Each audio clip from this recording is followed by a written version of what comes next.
week, as we are all reminded of the International Women's Day, I've been thinking about the theme, Give to Gain. And to be honest, when I first saw it, my gut reaction was, really? Do we honestly need to be told to give more? I was talking to Denver the other day and I was like, why is the theme give to gain? And in agency world, giving is basically our default setting. You all know this, right? For 20 years, I've lived the story of endless giving, right? We give our heart to our families as daughters, as sisters, as mothers, and then we come here and we give our brilliance to our clients and our teams. I hear it over and over and over. When I talk to the team over the years, I have nothing left to give. But here's the shift. I want us to talk about today, give to gain isn't about doing more work, right? It's about realizing that our energy is our greatest asset. It's about protecting that energy. It's about protecting yourself. We have a voice, an opportunity to lead differently, right? And today, I'm not just sharing my perspective. I've brought some incredible women along with me to break this down. First and foremost, very special guest and dear friend, Wedaad Lima. Thanks for joining us, right? Wedaad and I go way back.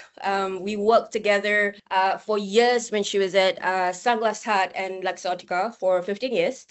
And now she is the head of brand and marketing at G-Star for Africa. Back then, she would share stories of what she had to go through working in global structure that is ever evolving, right?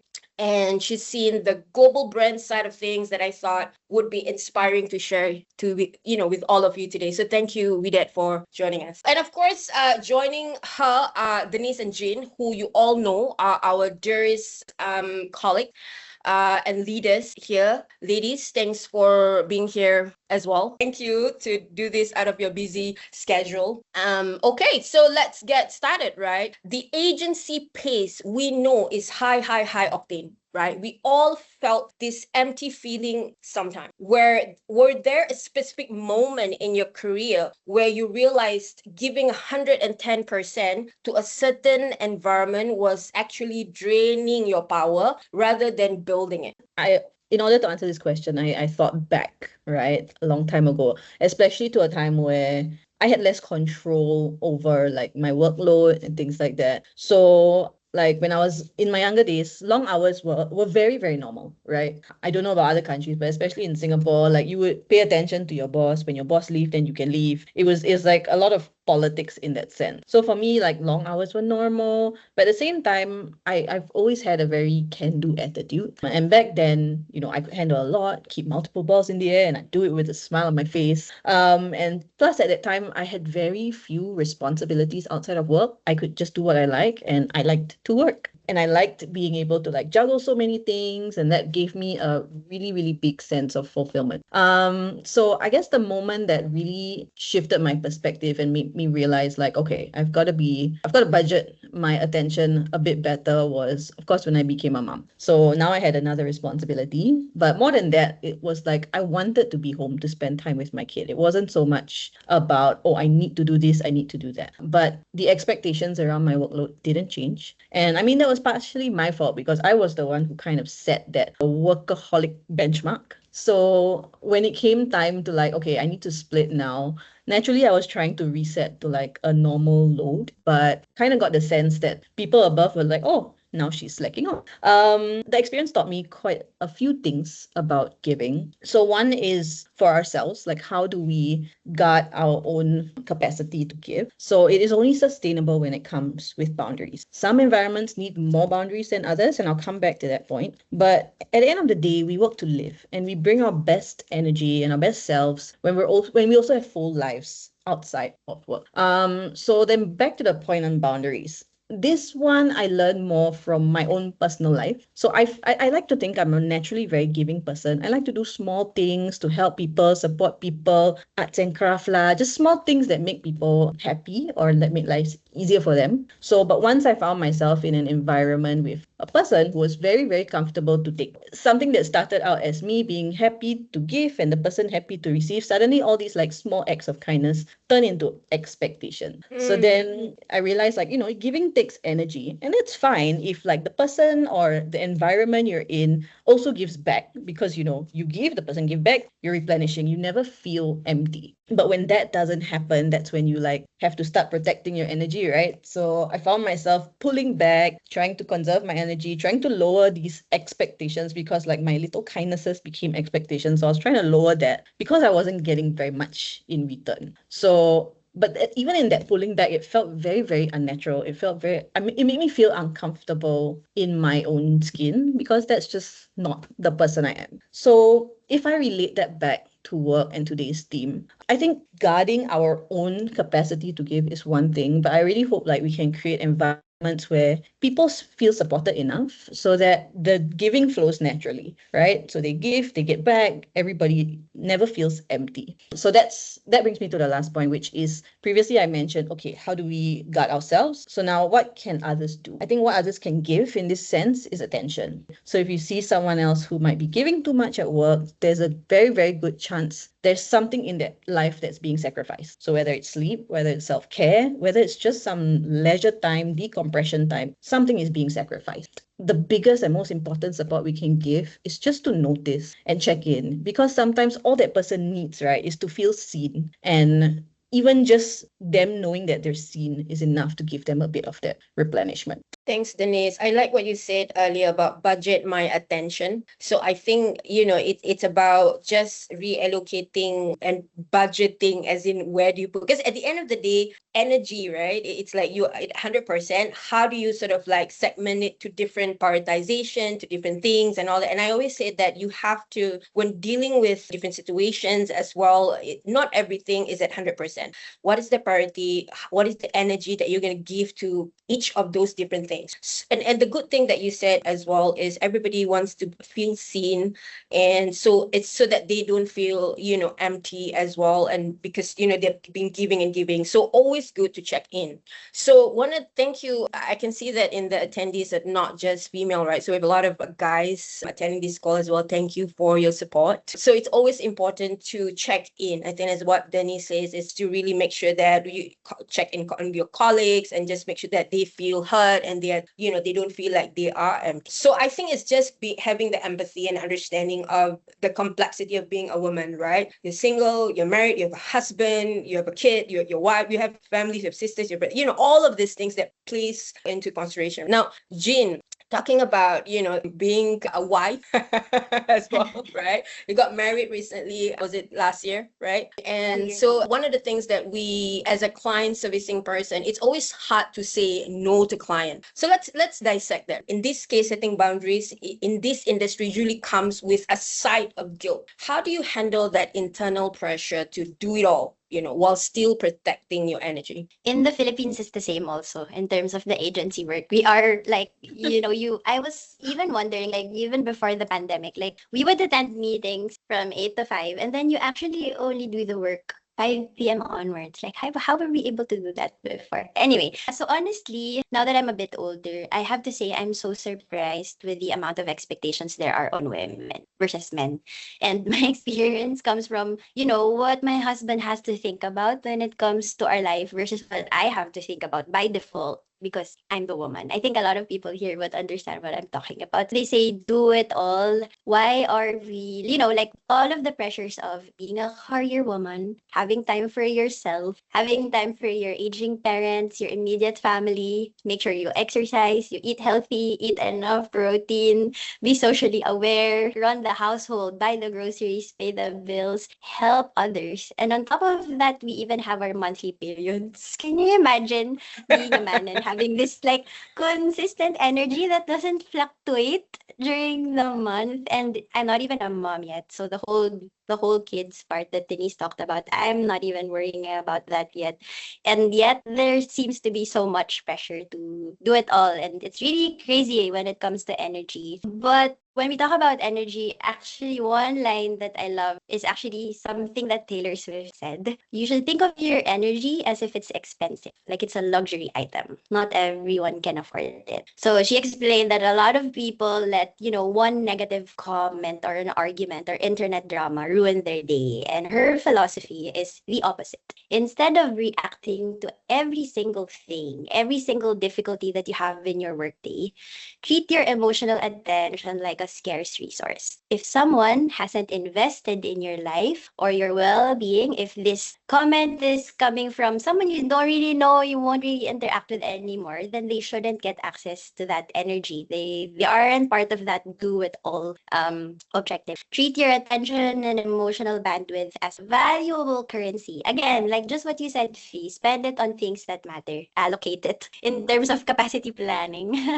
Allocated to things that matter, your friends, work you care about, things that spark joy, not random noise or negativity. And a tiny mental experiment, I guess, that maybe everyone in this call could try is imagine waking up each day with 100 energy credits, just like your phone. You charge it overnight, you sleep, you get 100 energy credits throughout the day. Every single thing that you do requires energy. So usually by noon, most people are already bankrupt without noticing because you had, let's say, one very horrible call that drained your energy in the morning. So every day, allocate your energy wisely. Don't spend it all on work. Don't spend it all on things that drain it exponentially. Leave some for yourself, for your family, and maybe even try to experiment on things that actually replenish it throughout the day. Find out what that is. So the trick in essence is simple. Refuse to spend your energy. Oh my God, I love it. I love this credit energy thing. And I like the fact that you said capacity planning. So we're all in the zone of work Correct. because at Yeah. Greenpark, we talk about capacity planning, of the resources. So same thing we apply to our own personal life is energy like credit. I love it. That you want to share a little bit about yourself so everybody has understanding? Yeah, so I'm Wedaad. I worked for a company called Sunglass Hut for a very long time. It was practically my first real job straight after school. When I started, it was all about loyalty, and I worked for this company. I literally started as a sales consultant in stores, but always applied myself, always gave a little bit more, always gave more than what was expected, I think, sometimes. And then You always because do. of that, I do. For It's as a long part as of I who know I you, you am, but always do. exactly. So there's that pressure, But I must say though, like I was literally a child when I started working for Sunglass Hut, but there was a journey. I like to apply the story in terms of sort of leadership when I work with younger sort of team members, because I went all the way from sort of sales consultant to sales manager to marketing coordinator to brand to social media content manager to senior brand manager, all in South Africa. And then eventually, which I'm very grateful for because it taught me so much, this opportunity within Sunglass Hut opened up for me to then move to Singapore and to then sort of, run the Southeast Asia marketing department for Sunglass Hut.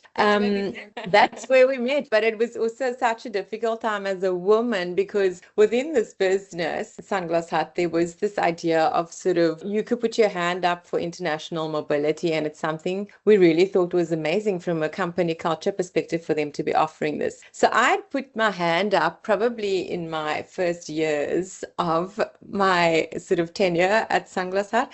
And then, of course, when I got married and I had my first child, after the child was born, they were like, oh, there's an opportunity in Singapore. And I'm like, but I gave you all of that commitment when I was single. What am I going to do now? luckily, again, there's a lot of men, I think, who we need to be thankful for. My husband's one of them. He basically said to me, this is a dream of yours. I don't know how many people know a lot about the history of South Africa. And it was sort of my opportunity to shine, which I took, but it was quite scary at the same time. Then I spent, I think, just into the end of COVID in Singapore, about 5.5 years. A lot happened during COVID. I had also my second child. I lost my mom. I then made the decision to move back to South Africa. But I'm a firm believer, again, with energy and everything we put out there happens the way it should. So I don't know how, but even through my interview process with G-Star, Fiza was a pivotal part of that, because I was like, oh my gosh, they're asking me to do this whole strategy document. And we all know Fiza's amazing. She just gave me those pushes in actually what was a very difficult time for me, and I got the role. But yeah, that's sort of a little bit It's a about me. lot. Am I correct? It's massive. It's a lot. And I think we all know that, when we're working with global, organization, they do have some rigid structures, right? So Yeah. I wanted to know, how do you find the courage to lead your own way? Because we know that sometimes global pressures is telling you to move in a certain direction. And where do you stand and say, this is how I lead, even if it's not what is expected, from them? Yeah, it's something you learn. So I think this is a lot of what we had touched on during our conversations in Singapore as well. So the company itself was pretty male dominant. And me, I think at the time was just this little brown girl going into offices, big boardrooms with these massive expectations. And often, before you even say something, your voice is already in your head. It's so soft, it's muted, right? So it's something you learn. I spent many years trying to, email a proposal to global. This is what works for the South African market. This is what works for the Asian market. But they all will have their own way of doing things and say to you, yes, we get it that it's different, but this is our way. It's global. So there's a lot of resilience, I think, that you learn through all of it. Today, obviously, all these years later, just yesterday, I chaired a strategy session for one of our other functions. And I literally said to them, you will knock on that door multiple times and you will get no for an answer multiple times. But at some point, I guess now, after so many years, I do get the yeses, but also because I show up differently now. Yeah. So I was younger, I was more naive. We do maybe a tastemaker piece in Singapore, and then I get the email from global CMO, and before I've even read it, I'm super stressed because they're going to tell me that they hate it, and what do I think I'm doing? I remember there were times when we were doing some campaigns and you were telling me, okay, we have to do it under the radar. I think that was the word that you used, because, okay, if the global guys know we can't do this and we can't do that, even though you strongly believe this is going to work. So, Fee, can we just do it under the radar? Yeah. So I think, firstly, how do I spend all of that time working for one brand? I think back in my time when I was way younger, there was a lot to be said. Also, part of the company culture was driving loyalty, and you buy into that, right? I don't take away from it. I think it's obviously built me and contributed to who I am today. But at the same time, there were lows, very low lows and a few highs. But it's also how I think you learn from a personal brand perspective to show up for yourself. There are those moments where, as a woman, I'd literally remember standing in my office, sometimes calling my husband and being so emotional and crying and going, I don't know, like they're just knocking down everything I'm saying in this boardroom. But you learn. So the biggest learning was to actually just level out and show up as yourself. You learn resilience, but at the same time, I don't know, there's a lot to unpack with resilience as well. Do we want to be resilient all the time? Yeah. I admire the fact that you were able to stay for 15 years in one place, because I'm sure it takes a lot, right? You were moving, you were saying just now, from the ground up all the way, right, to the top. And I think it's always hard to keep fighting or maintaining your beliefs, your value, what you stand for.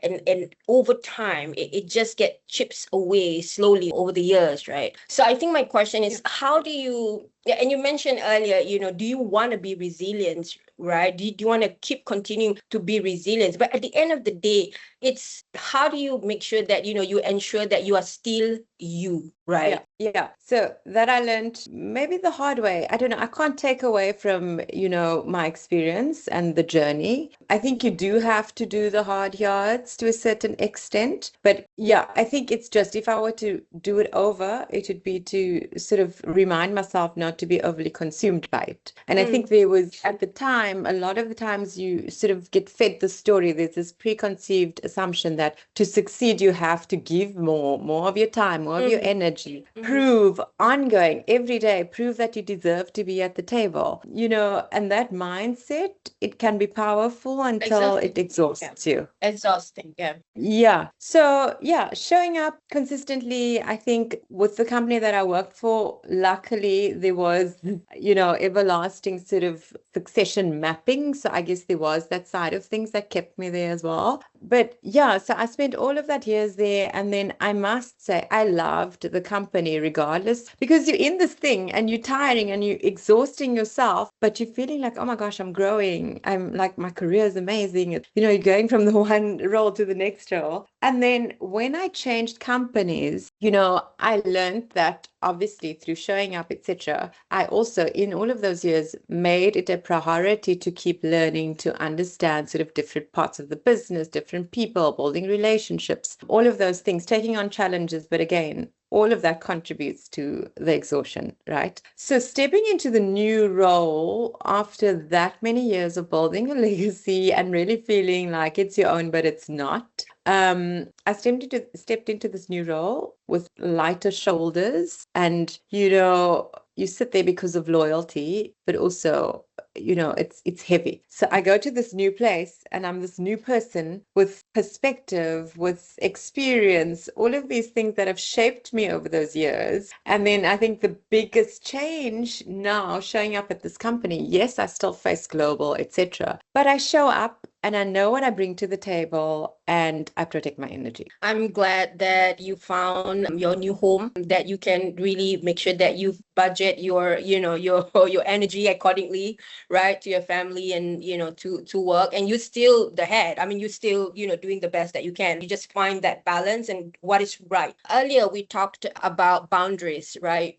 I want to go a level deeper. We often our own harshest critic. We can say clients is tough on us or whatever, but we are the harshest on ourselves, right? We always overthink everything and we think at the end of the day, oh my God, did I do this? Did I not do that? And so how do you personally remind yourself that you are enough, that you are, because when external structures or history, agency or anybody else is telling you otherwise, how do you manage that from yourself? Yeah, thanks, V. Actually, when I look back on the agencies I've been in, I'm happy to say that at least, in the Philippines, a lot of the agencies are actually led by very strong women. My direct bosses when did I start working? This is 15 years ago. My direct bosses have always been women. Lucky to say, I don't think I've had an experience where a promotion was given to a man versus me. There's not a lot of patriarchy, at least in the day here, because the leaders of agencies are either women or, the fabulous gays. But of course, we still can't avoid it when sometimes we are faced with, sorry to say, the boomers of the world who still think that Asians are less, women are less. For me personally, because I look younger than I am, most of the time, people kind of they're not sure if they can take me seriously until we start working together, and it still happens. So what I do when this happens is I focus on the team, I focus on the work, because what I've learned so far is if you do your work well, especially I mean just putting it in the context of working, if you do your work well, your clients look good. Then they are happy with you. Then they give you more projects. Then they even, introduce you to other people. You sustain the revenue of your company. You keep the company alive. And then you prove everyone wrong. That's basically how you do it, right? You just do the job well, excellently. Every little thing, do it excellently. And going back to like the theme of this give to gain, what it highlights, I think, for me are the things that women leaders actually often do extremely well. And I know this because again, I've been reporting to women bosses my whole life, of course, Yuffie included. And it's really, mentorship, knowledge sharing, collaborative leadership, and building supportive cultures. I think that's what most women leaders do well. And actually, personally, I'd like to reframe these traits. That's usually what they would call soft skills. And I don't know why. Mm. It's as if it's less important, but I don't think it is. It actually should have, equal billing in terms of what you should carry with you as you lead the team. So reframing these soft skills as strategic advantages because in the end, these are the things we shouldn't be gatekeeping. When we focus on, upskilling and lifting the entire team with us, we all gain the benefits as a whole, right? So I guess that's what I do. I just focus on the work, the people, and then in the end, it all works out. It usually does. Yeah. Okay. I love that. I think it's all about reframing what is enough, our contributions to a job well done. Remember, we decide that, right? We decide that and not external validation. I think it's also important to reframe failing. I was talking to my coach the other day and he said failing is just first attempt in learning, which spelled out fail, right? So to Oh, me, I love that. yeah, yeah. So to me, that's a Okay. different perspective. Instead of seeing it as you fail, I see it as I'm learning. It's just my first attempt, So it's all just about different perspective. We talked about the challenges a lot that we go through in our career. But let's talk about the win. Denise, how has your unique background served as an opportunity to lead differently than status quo? I think when I say again unique, it's more on the ethnicity. When we work for global agencies, when we work, for international diversity agency, our role of, as mixed, as Asian and all that, we do have a unique sort of, so how do you, use that as an opportunity to lead differently? Okay. I mean, yes, I am firstly, of course, female, and then in the Singapore context, very, very much a minority. So for those who don't know, I'm Eurasian, which is like there's Chinese majority, and then there's Malay, and then there's Indian, and then like Eurasians are barely even recognized as a race anymore. I didn't know that. Unique, it's unique. Yes. So yeah, I mean, I think having that background maybe even helped me a little bit because people were always curious, like they couldn't fit me into a box. So it would always spark conversations. And then of course when they find out, oh, there's some European in there, then it's like, you are part white. I'm like, no, fully brown, but all right. So yeah, I mean, it has opened doors in the sense that it just starts the conversation going. And then, through that, I can prove that I have substance. I'm not just this weird, we call it rojak in Singapore, which is like a dish with a lot of mixed ingredients that don't look like they should go together. But once you put them together with some sauce and some peanuts, it works great. So yeah. And then if I'm thinking about like gender discrimination, for example, very similar to Jin, actually. I've always been led by female line managers, so I've been very lucky in that sense. So any direct gender discrimination hasn't really been a part of my experience. In the earlier years, there was definitely a gender wage gap, but happy to say, like in the last 7 years, I mean, especially since I've been in leadership and I've had an influence on this, it hasn't been an apparent part of my experience. The one interesting experience that I had in my earlier years was when I was a senior PM. So at the time, I had a female manager. She was local Chinese, and not that was, her being a majority had any impact at all. But she would constantly tell me to be more assertive, more aggressive. And then, so that just wasn't me, right? But now I realize that that was her way of showing up as a strong female leader. She had to be very loud. She had to be extremely decisive, make very quick decisions and be very assertive and loud about it. So when it came time for me to move into a leadership role, I really, really had to think. I had to think like, okay, do I need to train that? Do I need to practice being more assertive? Like, let me like from more so people take me more seriously. But I mean, it didn't feel right. So I knew I had to figure out my own style. So then I had to craft an approach to leadership that felt more natural to me. And I realized that was basically education, right? So to focus on opportunities for people around me to grow rather than corrective action. So, I mean, even now, and I'm sure many people have experienced this with me, I always use like cause and effect reasoning, right? So I don't just want to tell people we cannot do this, full stop. I want everyone to understand like the reasons behind it. And that actually makes them feel equipped and empowered to make better choices. So I think an example that a lot of people here will be able to relate to is resource requests. So leads are always talking to me about resource requests. So when I first started No, out you here, cannot hire this person. No, you cannot.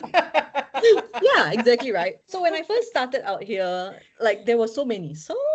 Every time there's a project, it's like new project equals resource request. So I guess if I was trying to be this more assertive person, then the response would have been like, I don't know, I just screenshot Paprika and say, no, look, you have capacity, right? But I mean, again, that's not my style. So I would actually like, sit down, say, okay, here's the cause of overpadding. If we were to overpad, what is the long-term effect? And then get people to really understand like why certain decisions have to be made, and not just that, but let's work something out. So not just like my decision is no, full stop, go away. It's okay, let's see what else we can do. Is it freelance? Is it short term? What can we do to make sure that everyone feels supported, but at the same time we're being financially responsible? Yeah, so what I found is that over time, actually I got fewer requests because the leads now understood it. understand. Yeah, they Yeah. understand. Like they already get it. They're like, okay, maybe in their heads it's like, what Before would even Denise tell asking me? you, they already know, okay, this is what Denise is going to say. So Yeah.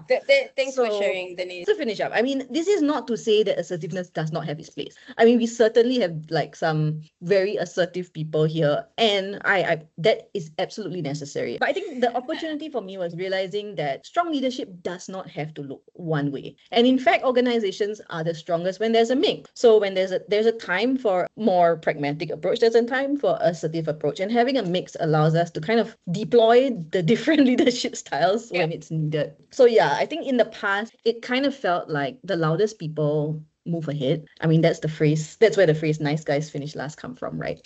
So I think if we're talking about, okay, what can people do, is I think we can place value in impact over noise, allow people to rise on their own terms, which is like the theme of this discussion.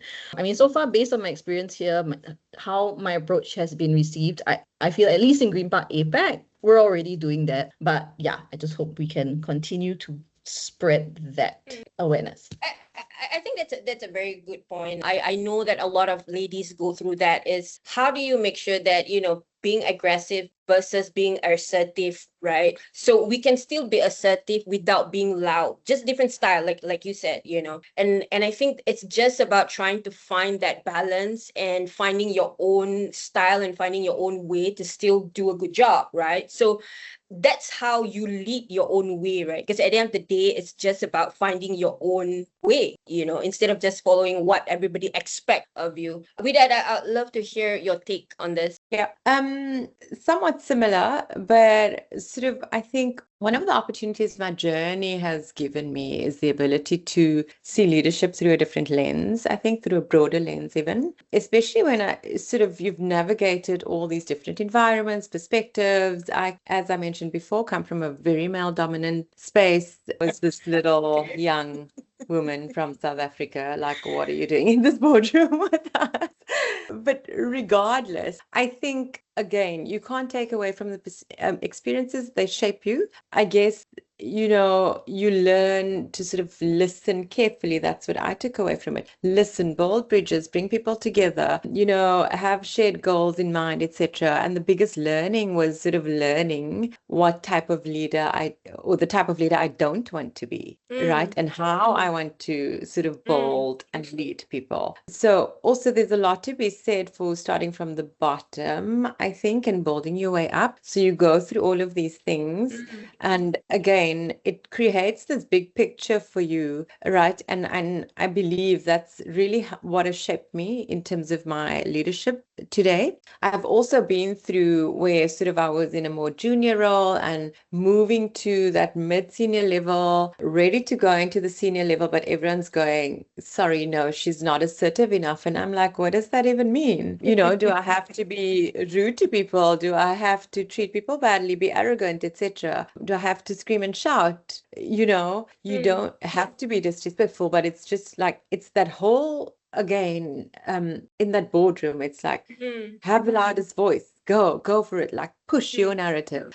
And honestly, today, you have to, I think, create those environments where people feel safe and comfortable to contribute, right? And so for the team in this forum today, I think it's really mostly about showing up as your true self, being authentic. You're always going to have people who are going to try to tell you how to be someone else, and that's not going to work, because then you're just an imposter, actually. So just show up as your true self, have a voice, contribute in a meaningful way, be nice, be authentic. Those opportunities already exist. So regardless of what anyone wants to say about your way of being, it's going to come anyway. I just want to ask all three of you, which I know a lot of people want to know. We all carry heavy stones earlier in our career, whether it's bias, whether it's pressure. We thought, these are things that we have to deal with, we have to bear, we have to carry.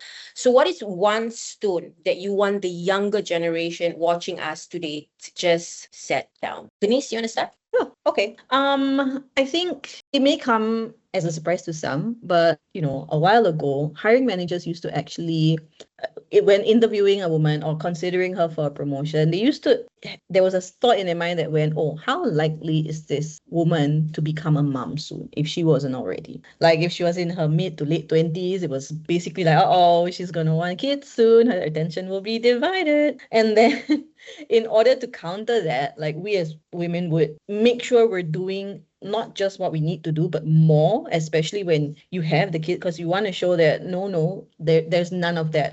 Yes, my priorities are split, but my attention is absolutely not divided, and we feel the need to show more. But the reality today is that many men, especially, at least amongst the one I know, they're the kind who share responsibilities at home. If their spouse decides that, housewife, house husband, house partner is not the thing for them, they share the load. They want to be involved with their kids. Yes, even for kids. So they don't just feel a sense of responsibility, and they actually want to be around their families. So this whole thing where, women are going to be distracted, right? That whole like distracted mother mindset, I think really needs to die violently. Okay, thank you for sharing that. I think yes, that is important reminder. I know there's some people also that when they got pregnant or they're gonna give birth, they don't want to tell it because they're scared, like even, oh my God, they're gonna say that I'm just gonna do less work and all that. And I think it's important to know that we should know that everything that we're doing is the best that we can. And going back to what the conversation that we had earlier on being enough, and only you yourself can determine and decide what is enough, not anybody else. So that's important reminder to note. Jean, Wedaad, anything you guys want to add in? Yeah, for me, I think early in my career, I've always thought, and everyone around me basically operates on the idea that you have to prove yourself to get promoted. You have to overtake everyone. You have to take all the opportunities for yourself. But related to this team, I think it's actually more about giving instead of taking, right? So like the moment you start sharing what you know, you open doors, you back others, your influence multiplies. And honestly, I believe you are the best example for this. Just the amount of energy that you put into, setting up sessions like this one, like the Grit the Great sessions. Like whenever I come to you with a challenge I have. In a heartbeat, you give me like 2 to 3 options what to do next. Because basically being so generous in terms of how to be a better boss, how to manage difficult clients and situations. So I don't think I'm at your level, but what I try to do is, really not gatekeeping things that I know can make life or work easier. For example, here's a trick that I discovered. Here's a prompt that helps me do this more effectively. Always sharing words of wisdom I learned from my past bosses, or like basically, yeah, not gatekeeping. So it's not about overtaking everyone, and then in the end being very lonely at the top because all your friends hate you already. It's about bringing everyone with you to the top. That I think really give to gain in action. Thank you, Jean. Very kind of you to say. I It's love to give true. the as best as I can. We did. Yeah, I think it's the point that I brought up initially. It's that sort of belief that you constantly have to prove that you belong in the room. And so when you're operating with that in mind, you always over preparing, overthinking, overworking, over delivering. But then what is left in the tank, once you've done all of that, because you're continuing in this vicious cycle. So I think it's really to make away with that. The results speak for itself. Let women be mothers, wives, everything else, and just look at the results. Regardless of whether we are spending all day or all night, if the results are there, it's done. Great. Thank you, Wedaad. Before we end, I just wanted to also share, something from what I take away, from giving. It's giving, which is also to do it and leading on your the whole topic today was really leading on your own terms. And I think that's really important because as women and as Asian women, and I feel like most time it's a certain way of doing things, people, there's expectation and all that. So one piece of advice that I would give is don't wait for someone to give you that opportunity, and don't stop waiting for the right time, because it's always like, oh, I don't know if it's the right time for me to get promotion. It's not the right time for me to ask for that project. It's not, there will never be the right time. You just have to do it, decide it's yours and make the call. And I wanted to quickly share this. I think most of you know that my story, my career, I created the path for myself. But there's one thing that most of you would probably not know is that I wanted to share a story of how I got into Ogilvy. Most of you know I was a creative director at Ogilvy for a few years. But what you don't know is that I was initially hired as a project manager. So I was very young. I was in my early 20s and I don't have a lot of portfolio, but I've done a couple of work. I work in Microsoft before. I've done a lot of project management work. I was a programmer. So I put together a case and I said, okay, maybe there's a position as a project manager in Ogilvy. I'm just going to apply. And I got in. And I was like, okay, here's my opportunity. Here's my opportunity to go to the creative side because that's my passion, right? First few months, I did a few project management. It was a social work. It was a creative work. I sort of like assert myself in a lot of those project ideation. I made sure that a lot of the key right people, see me as somebody really creative. Initially, there was a lot of pushback because you're just a project manager. Leave the creative to the creative.